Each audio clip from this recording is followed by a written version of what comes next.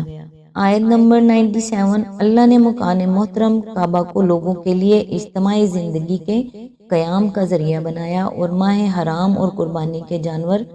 اور کلادوں کو بھی اس کام میں معاون بنا دیا تاکہ تمہیں معلوم ہو جائے کہ اللہ آسمانوں اور زمین کے سب حالات سے باخبر ہے اور اسے ہر چیز کا علم ہے۔ اس کی تفسیر ہے، عرب میں کعبہ کی حیثیت محض ایک مقدس عبادت گاہ ہی کی نہ تھی، بلکہ اپنی مرکزیت اور اپنے تقدس کی وجہ سے وہی پورے ملک کے معاشی و تمدنی زندگی کا سہارا بنا ہوا تھا۔ حج اور عمرے کے لیے سارا ملک اس کی طرف کھینچ کر آتا تھا اور اس اجتماع کے بدولت انتشار کے مارے ہوئے عربوں میں وحدت کا ایک رشتہ پیدا ہوتا تھا۔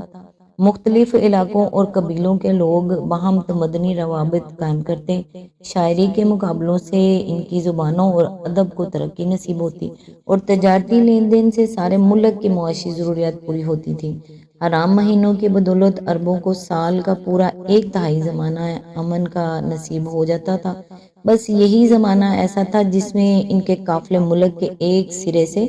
دوسرے سرے تک بسہولت آتے جاتے تھے۔ قربانی کے جانوروں اور کلادوں کی موجودگی سے بھی اس نقل و حرکت میں بڑی مدد ملتی تھی، کیونکہ نظر کی علامت کے طور پر جن جانوروں کی گردن میں پٹے پڑے ہوتے تھے انہیں دیکھ کر عربوں کی گردنیں احترام سے جھک جاتی اور کسی غارت گر قبیلے کو ان پر ہاتھ ڈالنے کی جرت نہ ہوتی۔